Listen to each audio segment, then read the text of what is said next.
Welcome to amazing classes. आज आप लोग के सामने मैं रीजनिंग का क्लास 10 लेके आया हूँ। जो 20 क्वेश्चन का सीरीज चल रहा है उसको क्लास नंबर 10 है। तो क्लास को स्टार्ट करते हैं। क्वेश्चन नंबर 1, एक सीरीज दिया हुआ है। इस सीरीज के बाद पूछा गया है कि 3 नंबर कौन सा आएगा। ऑप्शन भी दिया हुआ है।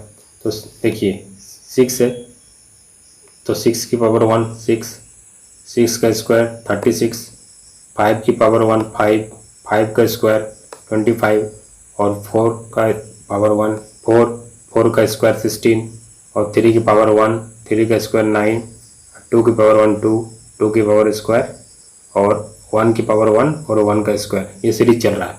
मैंने 1 का पावर 6 का पावर 1 है तो 6, 6 का पावर 2 है 36, 5 का पावर 1 है तो 5, 5 का पावर स्क्वायर है 25। इस तरह का सीरीज चल रहा है। तो 2 का स्क्वायर क्या हो जाएगा 4, 1 के पावर 1 1, 1 का स्क्वायर 1। ठीक है, तो ऑप्शन सी जो आपका राइट आंसर हो जा रहा है।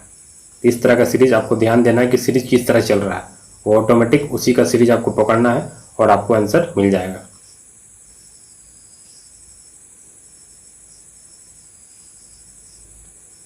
नेक्स्ट क्वेश्चन देखिए कि इस फिगर में आपको नंबर ऑफ ट्रायंगल और नंबर ऑफ स्क्वायर फाइंड करना है। तो स्क्वायर फाइंड करने के लिए क्या करेंगे, देखिए ई वाला एक स्क्वायर हो गया, उसी तरह ई वाला दूसरा स्क्वायर हो गया, ई वाला तीसरा स्क्वायर हो गया और ई वाला चौथा स्क्वायर हो गया। ठीक है, और इधर हिडन जो है इसमें एक हो गया, इधर से एक हो गया और इधर से एक हो गया, मतलब 7 स्क्वायर आपका हो गया, 7 स्क्वायर हो गया। अब ट्रायंगल फाइंड करना है। ठीक है, ट्रायंगल फाइंड करते हैं। 1 2 3 4, तो 4 दूना 8, तो यहाँ से 8 बन गया। उसी तरह 8, ये भी 8, ये भी 8। मैंने काउंटिंग ऑफ फिगर में प्रीवियस लेक्चर में, इससे पहले जो मैंने काउंटिंग ऑफ फिगर का लेक्चर लिया था उसमें मैं इस बताया कि नंबर ऑफ स्क्वायर कैसे फाइंड करते हैं। तो 8 चौक 32, यानी कि 32 तो इधर से हो गया। ठीक है, अब क्या करेंगे, अब हिडन भी है तो देखिए एक हिडन हो गया इधर से, एक इधर से हिडन हो गया, 3 और एक 4 और एक 5 और एक 6, तो 32 इधर हो गया और 6 हिडन हो गया। ठीक है, फिर 1 2 3 4 5 और 6 और 6 ऐड कर दे, कितना हो जाएगा 44। तो नंबर ऑफ ट्रायंगल कितना हो गया 44 और नंबर ऑफ स्क्वायर कितना हो गया 7। तो ऑप्शन बी जो है आपका राइट आंसर हो जाएगा। तो इस तरह आपको फाइंड करना है कि नंबर ऑफ ट्रायंगल और नंबर ऑफ स्क्वायर। अगर आपने काउंटिंग ऑफ फिगर का लेक्चर नहीं देखा है तो आप उसे जाके देख लें, वहाँ तो आपका कंसेप्ट क्लियर हो जाएगा। ठीक है, नेक्स्ट क्वेश्चन।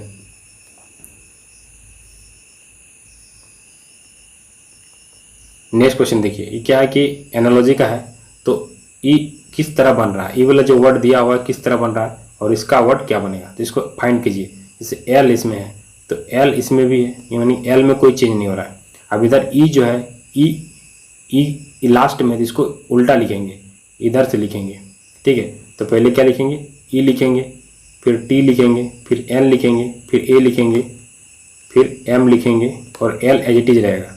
फिर क्या करना है, पी इधर है तो पी अब पीछे तरफ से लिखेंगे, तो ई लिखेंगे, सी लिखेंगे और ई लिखेंगे, फिर आई लिखेंगे और पी लिखेंगे। तो देखिए ई आपका आ गया।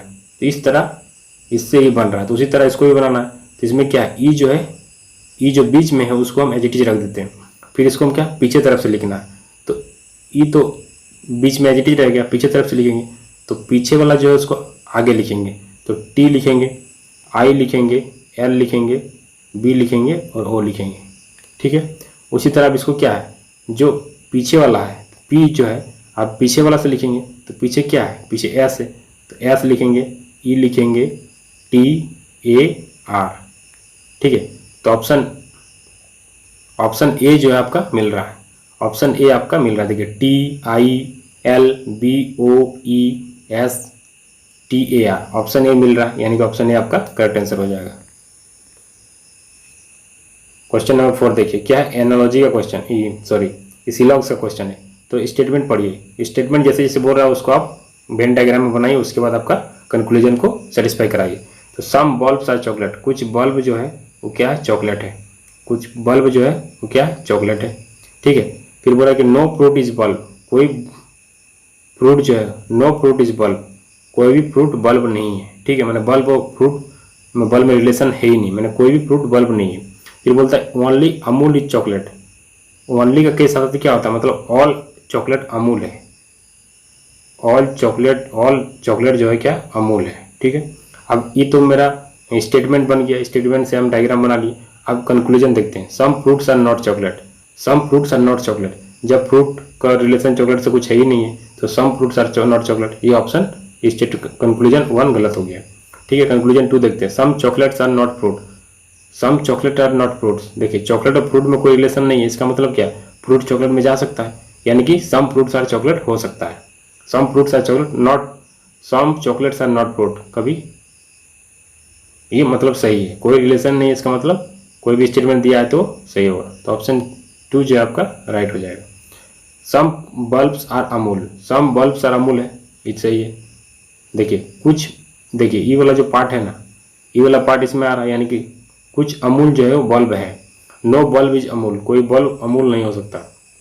नो बल्ब इज अमूल, कोई बल्ब जो है अमूल नहीं हो सकता, ये तो गलत पहले से दिया है, क्योंकि सम बल्ब इज अमूल हो गया तो नॉट का केस आ ही नहीं सकता, मतलब पॉजिटिव केस में नेगेटिव केस हो ही नहीं सकता।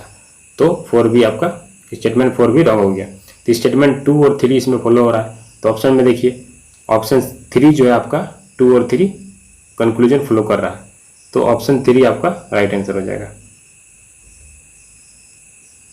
ठीक है। अब क्वेश्चन नंबर 5 चलते हैं। क्वेश्चन नंबर 5 में क्या है, इनइक्वालिटी का क्वेश्चन दिया हुआ। तो इनइक्वालिटी क्या है, इनइक्वालिटी की जो स्टेटमेंट दिया है उसको पहले आप अरेंज कीजिए। तो a इक्वल टू एच दिया हुआ है, ठीक है, और a इक्वल टू एच दिया है, n जो है a से बड़ा है और d जो है greater than equal to n है, और जो कंक्लूजन दिया है d इक्वल टू n है और d ग्रेटर देन n है। तो दोनों केस दिया हुआ है, यहाँ पर दोनों सेटिस्फाई हो रहा है, लेकिन अगर इक्वल टू होगा तो ग्रेटर नहीं होगा, और ग्रेटर नहीं होगा तो इक्वल नहीं होगा तो ग्रेटर होगा, मैंने दोनों में आइदर वन, या तो ये पहला स्टेटमेंट होगा तो दूसरा नहीं होगा, और दूसरा होगा तो पहला नहीं होगा। तो इसका मतलब क्या हुआ, आइदर 1 और 2 फॉलोज। तो ऑप्शन 3 आपका राइट आंसर हो जाएगा। क्वेश्चन नंबर 6 देखिए, क्वेश्चन नंबर 6 क्या है, इस सीरीज का क्वेश्चन दिया हुआ। तो पहले क्या, C E H L Q, तो C का प्लेस वैल्यू क्या 3 होता है, E का प्लेस वैल्यू क्या होता है 5 होता है, H का प्लेस वैल्यू 8 होता है, L का प्लेस वैल्यू 12 होता है, और Q का 17 होता है। तो इसमें क्या हो रहा है, +2 हो रहा है, +3 हो रहा है, +4 हो रहा है, +5, यहाँ पर +6 होगा, यानी कि 17 में 6 जोड़ेंगे तो 23 हो जाएगा। 23 का प्लेस वैल्यू क्या होता है W। अब देखिए इधर आ रहा है, इधर जा रहा है, इधर आ रहा है, इधर जा रहा है, इसका मतलब ये नीचे आएगा, तो W तो नीचे आएगा, इसका मतलब ऑप्शन तो हमको 4 राइट हो जाएगा, क्योंकि ऑप्शन हमको W से पता चल गया, लेकिन फिर भी हम देखते हैं 4 आएगा कि नहीं, चेक करते हैं। तो ठीक है, इसमें क्या हो रहा है -2 हो रहा है, इसमें क्या हो रहा है -3 हो रहा है, इसमें -4, इसमें -5, यानी कि इसमें -6 होगा। तो 10 में -6 होगा यानी कि 4 होगा, तो 4/W जो है आपका राइट आंसर हो जाएगा। तो इससे पूरा हम पढ़ा कर लिए, लेकिन आप एग्जाम में अगर सॉल्व कीजिएगा, एक से पता चल रहा था आप टिक करके आगे निकल जाएगा, उसमें टाइम वेस्ट मत कीजिएगा, ठीक है।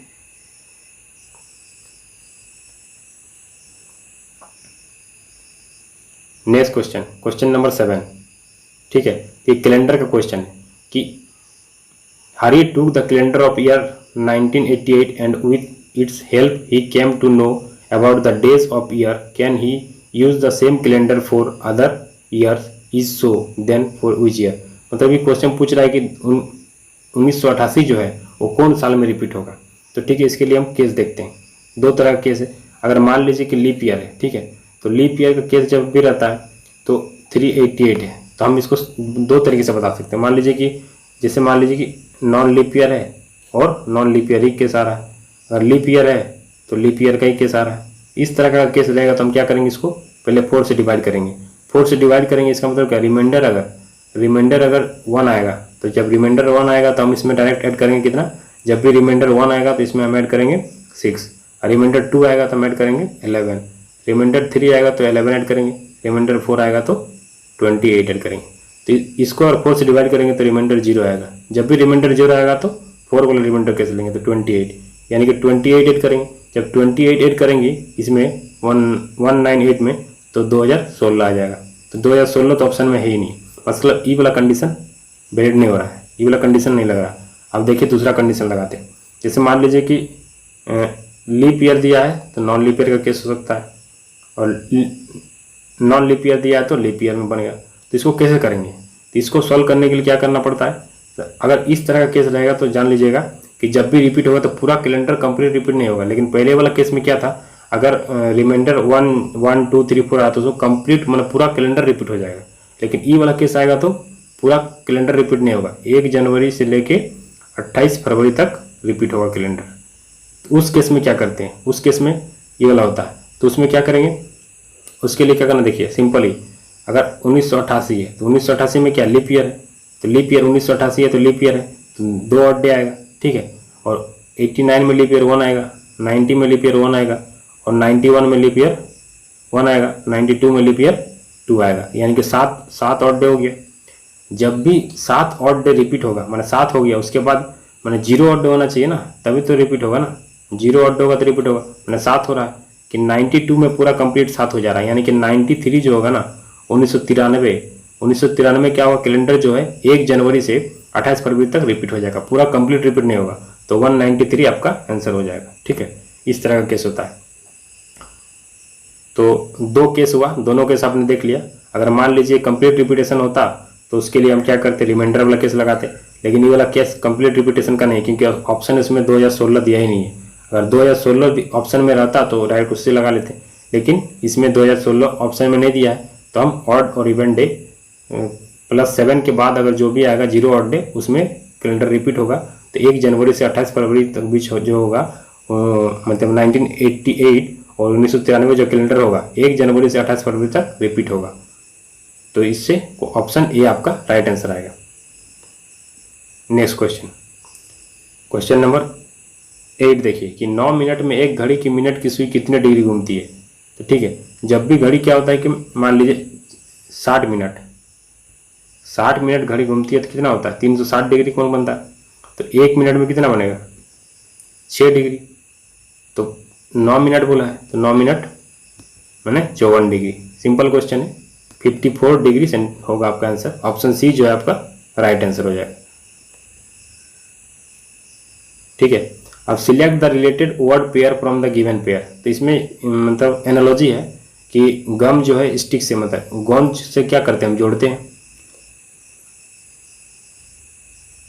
गोंद से क्या करते हैं जोड़ता। गोंद का क्या काम रहता है जोड़ना। उसी तरह इसमें देखिए कलर बॉक्स ऐसा कोई रिलेशन नहीं है, केक बर्थडे कोई रिलेशन नहीं है। देखिए ब्रश से हम पेंट करते हैं, जैसे हम गम से किसी चीज को जोड़ते हैं उसी तरह ब्रश से हम पेंट करते हैं। तो ऑप्शन 4 जो आपका राइट आंसर हो जाएगा। क्वेश्चन नंबर 10 देखिए, स्टेटमेंट दिया हुआ है कि कौन सा स्टेटमेंट सेटिस्फाई करने से मैंने ऑप्शन जैसे डाटा इंटरप्रेशन का क्वेश्चन है। तो इसमें देखिए क्वेश्चन को पढ़िए। Who is to the immediate right of Sumit when Sumit, Sami and Banu, Suraj and Jatin are sitting around a circle facing centre. ठीक है, तो मान लीजिए कि ठीक है ये 5 राउंड टेबल में बैठा हुआ है। ठीक है, तो पहला केस लेते हैं कि Sami is third to left of Sumit. मान लीजिए सुमित यहाँ है, तो सुमित के थर्ड लेफ्ट मतलब क्या यहाँ हो जाएगा समी यहाँ हो जाएगा, समी यहाँ हो जाएगा। तो इससे पता चल रहा है, इससे अब पता चल रहा है कि जो सुमित के इमीडिएट राइट में कौन है। तो पहला केस तो पता नहीं चल रहा है। ठीक है, अब दूसरा केस लेते हैं। 1 2 3 4 5 ले ली। ठीक है, दूसरा स्टेटमेंट 1 तो अकेले सेटिस्फाई नहीं कर रहा है। स्टेटमेंट 2 देखते हैं। भानु इज बिटवीन समी एंड जतिन। तो भानु जो है सुमित और जतिन के बीच है, तो जतिन और सुमित कहीं भी हो सकता है ना। तो इससे क्या पता चल रहा है कि सुमित के इमीडिएट राइट में कौन है। इससे तो पता नहीं चल रहा है ना, राइट में तो यहाँ भी हो सकता है। अगर जतिन यहाँ होगा तो यहाँ हो जाएगा, यहाँ होगा तो यहाँ होगा। तो ये दोनों से सेटिस्फाई नहीं हो रहा है। तो हम क्या करेंगे, एक तो क्या हुआ स्टेटमेंट 1 भी नहीं सेटिस्फाई हो रहा है, स्टेटमेंट 2 भी, मैंने दोनों कैंसिल हो गया। अब क्या करेंगे हम, अब दोनों को साथ में लेके देखते हैं। ठीक है, तो दोनों को साथ में लेते हैं। ठीक है, 5 राउंड टेबल में बैठे हुए, 5 दोस्त राउंड टेबल में बैठे हुए हैं। ठीक है, तो उसको आप देखिए स्टेटमेंट 1 लेते हैं। Sami is third to left of, Sami जो है third to left of Sumit. तो सुमित यहाँ पर हो गया, सुमित यहाँ हो गया और समी को थर्ड टू लेफ्ट कर देते हैं। ठीक है, समी थर्ड टू लेफ्ट हो गया। अब पहला केस हुआ, दूसरा केस को भी साथ में लेते हैं। भानु इज बिटवीन समी एंड जतिन। अब समी एंड जतिन के बीच में होना चाहिए क्या, भानु जो है, तो भानु वहीं पर आएगा और कोई कैसे नहीं हो सकता है। भानु जो है समी और जतिन के बीच आएगा और एक चीज बच गया सूरज। ठीक है, तो इससे हमको पता चल जा रहा है कि इससे पता चल रहा है कि सुमित के जो इमीडिएट राइट में कौन है, सुमित के इमीडिएट राइट में कौन है, सुमित के इमीडिएट राइट में समी है। तो दोनों केस को जब साथ में ले रहे हैं तब ये जो है डाटा इंटरप्रिटेशन वेरीफाई हो जा रहा है, यानी कि दोनों ऑप्शन आपको साथ में लेना पड़ेगा। मतलब data is both the statement 1 and 2 together are necessary to answer the question, यानी कि ऑप्शन तीसरा जो आपका राइट आंसर हो जाएगा। मतलब दोनों स्टेटमेंट को अगर साथ में लेंगे तो आपको पता चल जाएगा जो कंडीशन दिया हुआ है, लेकिन एक एक करके लीजिएगा तो पता नहीं चलेगा। तो ऑप्शन सी आपका राइट आंसर हो गया। तो आपने देखा आज मैं क्वेश्चन 10 क्वेश्चन डिस्कस किया हूँ जो मिक्स क्वेश्चन है, और उम्मीद करता हूँ कि आप लोग को वीडियो अच्छा लग रहा है। और आने वाले दिनों में फिर इसका नेक्स्ट लेक्चर लेके आऊँगा, और मैथ का भी इसी तरह टारगेट रेलवे एसएससी का मिशन रेलवे एसएससी के लिए नेक्स्ट लेक्चर लेके आऊँगा। मिक्स क्वेश्चन का सीरीज 10-15 क्वेश्चन करके मैथ का भी मैं लेक्चर नया स्टार्ट करने वाला हूँ। तो उम्मीद करता हूँ कि लेक्चर अच्छा लगा है तो लाइक, शेयर और बेल आइकन दबाना ना भूले, ताकि आने वाले वीडियो का नोटिफिकेशन आप तक पहुँचे। और इसका पीडीएफ का लिंक भी मैं डिस्क्रिप्शन बॉक्स में डाल दूंगा आंसर के साथ, वहाँ से आप डाउनलोड कर लें और फिर से उसे प्रैक्टिस करें। और कोई भी डाउट हो तो आप कमेंट करें, कुछ भी डाउट हो तो आप कमेंट कर दें ताकि उसका रिप्लाई मैं दे सकूं। Thank you.